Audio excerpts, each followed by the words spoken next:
নমস্কার। ঠাকুর শ্রী শ্রী রামকৃষ্ণ পরমহংসদেব এবং মা শারদার চরণে আমার সশ্রদ্ধ প্রণাম জানিয়ে ভিডিওটা শুরু করছি।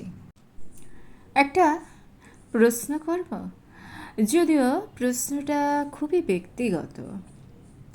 আপনি কি কখনো কারুকে এতটাই ভালোবেসেছিলেন যে মনে হয়েছিল তাকে ছাড়া আপনার জীবনটাই অচল, কিন্তু সে আপনাকে ছেড়ে চলে গেল? তা সত্ত্বেও এখনো কেন বলুন তো তাকে আপনার মনে পড়ে? আপনার হয়তো এখনো মনে হয় সে যদি একবার ফিরে আসতো।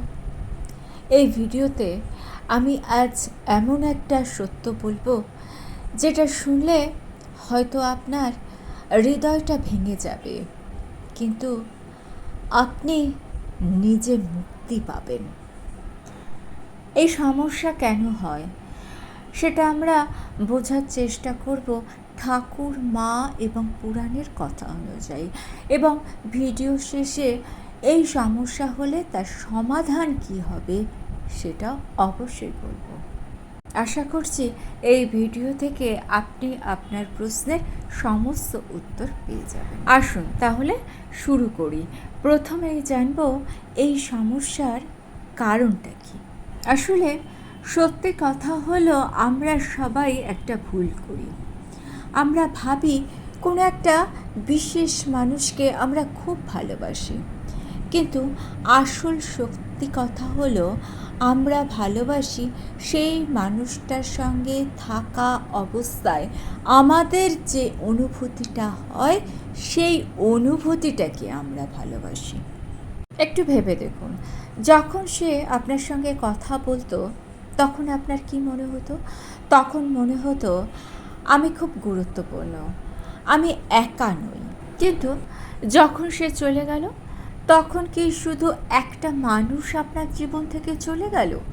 সেটা নয়, আপনার যে অনুভূতিটা সেটা ফাঁকা হয়ে গেল। আপনি শুধু তাকে হারাননি, আপনি হারিয়েছেন আপনার নিজের ভালোবাসার অনুভূতিটাকে। সে যখন চলে গেল তখন আপনি কাঁদছেন, তাকে কিন্তু আপনি মিস করছেন না, আপনি মিস করছেন সেই অবস্থাটাকে, সেই সময়টাকে, যেই সময়টা আপনি খুব ভালো অনুভূতি নিয়ে থাকতেন। এখন একটা প্রশ্ন, যদি সেই মানুষটা না থাকলেও আপনি নিজেকে ঠিক ততটাই ভালো লাগাতে পারেন, তাহলেও কি আপনি ওই মানুষটার জন্য কষ্ট পাবেন? সমস্যাটা মানুষটা নয়, সমস্যাটা হচ্ছে আপনি নিজের সুখ, নিজের ভালো লাগাটাকে ওই মানুষটার ওপর নির্ভর করে ফেলেছিলেন। আপনি ভেবেছিলেন সে থাকলেই আমি ভালো থাকবো, কিন্তু সত্যি কথা হলো আপনার নিজের ভালো থাকার ক্ষমতা আপনার নিজের মধ্যেই আছে। কিন্তু যতক্ষণ আপনি এই সত্যিটা বুঝবেন না ততক্ষণ আপনি কারুকে ভুলতে পারবেন না, কারণ আপনি সেই মানুষটাকে নয়, আপনি খুঁজছেন আপনার সেই ভালো লাগার অনুভূতিটাকে। তাই আজকের ভিডিওর বাকি অংশে আমরা কাউকে ভুলতে শিখব না, শিখব কিভাবে আবার নিজের মধ্যে সেই ভালো লাগাটাকে ফিরিয়ে আনা যায়। চলুন এবার একটা গল্প শোনাই, যে গল্পের মধ্যে ভালোবাসা ছিল, কিন্তু তবুও সেই ভালোবাসা টিকে থাকেনি। পুরাণের গল্প, মা সতী এবং মহাদেবের ভালোবাসার গল্প। মা সতী মহাদেবকে ভালোবাসতেন, তিনি ছিলেন দক্ষরাজের কন্যা, কিন্তু দক্ষরাজ শিবকে পছন্দ করতেন না, কারণ মহাদেব ছিলেন সংসার বিমুখ। দক্ষ মনে করতেন যে এই শিব তার সতীর যোগ্য নয়, তা সত্ত্বেও সতী শিবকে ভালোবেসে বিয়ে করেছিলেন। দক্ষরাজ যজ্ঞ করলেন, কিন্তু শিবকে সেখানে আমন্ত্রণ করা হলো না। সতী সেখানে গেলেন, কিন্তু দেখলেন শিবকে প্রকাশ্যে অপমান করা হচ্ছে। তার ভালোবাসা, মানে তাদের দুজনের ভালোবাসা গভীর ছিল, সতী দেখলেন তার ভালোবাসাকে প্রকাশ্যে দক্ষরাজ অপমান করছেন। যাকে তিনি সত্যিকারের ভালোবাসতেন তার অপমান সহ্য করা তার পক্ষে সম্ভব ছিল না, যার ফলে যজ্ঞের আগুনেই মা সতী দেহত্যাগ করলেন। এক মুহূর্তে সব শেষ হয়ে গেল। ভগবান শিব মা সতীকে অন্তর থেকে ভালোবাসতেন, কিন্তু তা সত্ত্বেও তাকে তিনি ধরে রাখতে পেরেছিলেন, কারণ পরিস্থিতিটা এমনই ছিল যে যেখানে সেই সম্পর্কটা টিকে থাকতেই পারল না। এই গল্প আমাদের কি শেখায় বলুন তো? এই গল্প আমাদের শেখায় ভালোবাসা থাকলেই সম্পর্ক টেকে না।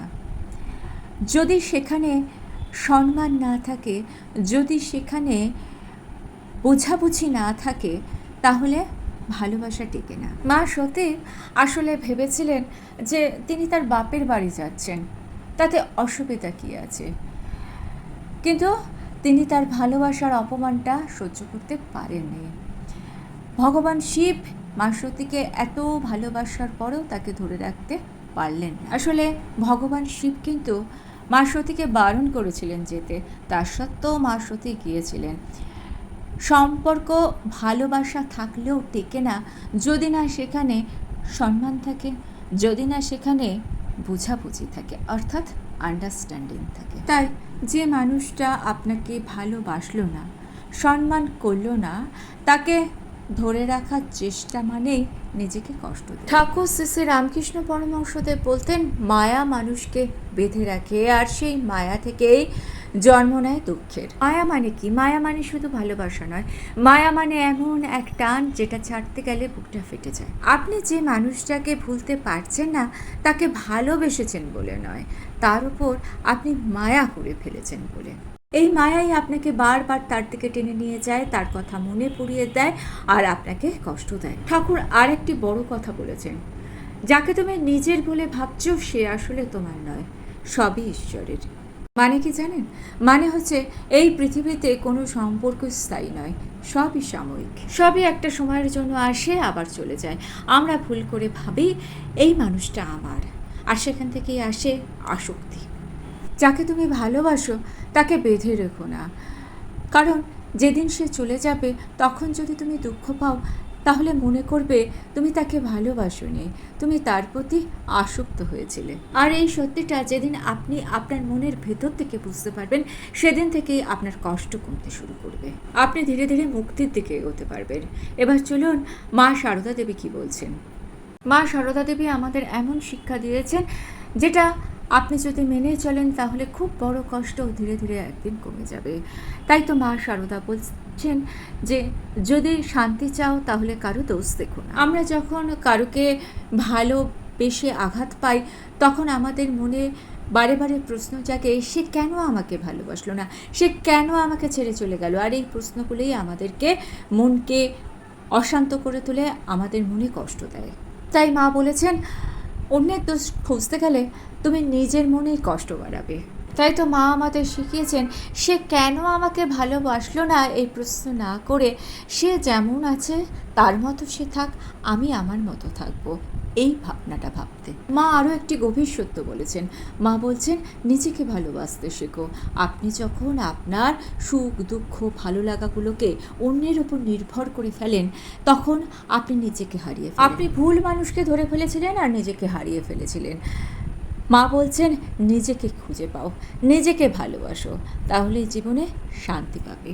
কারণ যখন আপনি নিজের ভেতর পূর্ণ হয়ে যাবেন তখন কারো অভাব আর আপনাকে ভাঙতে পারবে না, তখন কারো ভালোবাসার জন্য আপনার মন অস্থির হয়ে যাবে না। আপনি এই সত্যটা বুঝে যাবেন তখন সেদিন আপনি কারোকে জোর করে ভুলতে যাবেন না, আপনি নিজেই তাকে ভুলে যাবেন। এখন চলুন জেনে নিয়ে এই সমস্যা হলে আপনি কি করবেন। প্রথমত, নিজেকে দোষ দেওয়া বন্ধ করুন। আপনি হয়তো ভাবছেন যে আমার কোথায় ভুল ছিল, তাই হয়তো এই সম্পর্কটা টেকেনি। সবসময় নিজেকে দোষারোপ করা বন্ধ করুন। জানবেন, কিছু মানুষ আমাদের জীবনে আসে আমাদেরকে শিক্ষা দিতে। দ্বিতীয়, তাকে আপনার স্মৃতির সঙ্গে যুক্ত করবেন না। কখনো সবসময় ভাববেন না যে তাকে ভুলে যাব। তাকে যদি সবসময় এই ভুলে যাব ভাবেন তাহলে সবসময় সে আপনার মনে আসবে। বরং আপনি বলুন, হ্যাঁ সে ছিল, বর্তমানে আসেনি। তৃতীয়, নিজের মনে নতুন লক্ষ্য আনুন, কাজ করুন। খালি মনেই কিন্তু নানা ধরনের প্রশ্ন আসে। নিজের স্বপ্নগুলোকে জাগিয়ে তুলুন। চতুর্থত, প্রত্যেক দিন ঈশ্বরের নাম নিন। যখন মন ভেঙে যায় তখন ঈশ্বরই আমাদের মনে শক্তি যোগান। প্রত্যেক দিন কয়েক মিনিট চুপ করে বসে নাম জপ করুন, দেখবেন ধীরে ধীরে মন শান্ত হয়ে যায়। পঞ্চমত, নিজের প্রতি ভালোবাসা বাড়ান। যাকে ভালোবেসেছিলেন তার অন্তত একটা অংশ নিজের জন্য রাখুন। নিজেকে ভালোবাসুন আর আপনার নিজেকে নিজে বলুন যে যা হয়েছে ঈশ্বরের ইচ্ছাই হয়েছে, যা হয়েছে আমার ভালোর জন্য হয়েছে। এই কথাটাই মেনে নিতে পারলে, বিশ্বাস করতে পারলে আপনাকে কারুকে জোর করে ভুলতে হবে না। আপনি আপনার ভেতর থেকেই একটা সুখ। সবশেষে বলি যে ভালোবাসাটা আপনি মনে করছেন আপনার ছিল, সেটা সঠিক ছিল না।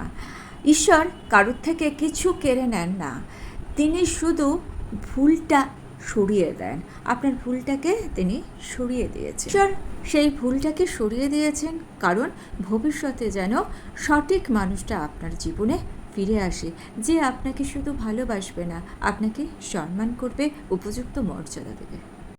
তাই কাঁদতে কাঁদতে হলেও আজ একবার বলুন, যা চলে গেছে তা আমার ছিল না, আর যা আসবে তা আমার ঈশ্বরের আশীর্বাদ হয়েই আসবে। একটা কথা সবসময় মনে রাখবেন, আপনি কারোর অবহেলা পাওয়ার জন্য জন্মাননি, আপনি উপযুক্ত সম্মান, মর্যাদা এবং ভালোবাসা পাওয়ার জন্য জন্মেছেন। এই সমস্যা থেকে মুক্তির জন্য কয়েকটা পয়েন্ট বলি শেষে। তার খোঁজ নেওয়া বন্ধ করুন। সে কোথায় আছে, কার সঙ্গে আছে, ভালো আছে কি খারাপ আছে, এই প্রশ্নগুলো নিজের মন থেকে, এই কৌতূহলগুলোকে নিজের মন থেকে সরিয়ে দিন। কোনো একা একা বসে বসে চিন্তা করবেন না। নিজের পরিবার, বন্ধু, আত্মীয় যাদের সঙ্গে আপনার থাকতে ভালো লাগে তাদের সঙ্গে সময়টা কাটান। ভালো স্মৃতিগুলোতে আটকে থাকবেন না। মনে করুন সেটা ছিল, সেটাকে নিয়ে, অতীতকে নিয়ে পড়ে থাকবেন না। সবশেষে বলবো, ঈশ্বরের উপর ভরসা রাখুন। যা হারিয়েছেন তার থেকে অনেক অনেক ভালো জিনিস আপনি পাবেন। আর ভিডিওটা ভালো লেগে থাকলে চ্যানেলটিকে সাবস্ক্রাইব করে নিয়ে পাশে থাকা বেল আইকনটা প্রেস করে দিয়ে অল অপশনটা ক্লিক করে দেবেন। তাহলে যখনই নতুন কোনো ভিডিও আপলোড করবো তার নোটিফিকেশন আপনাদের কাছে পৌঁছে যাবে। ঠাকুর ও মায়ের চরণে প্রণাম জানিয়ে আজকে এই পর্যন্তই। Thanks for watching.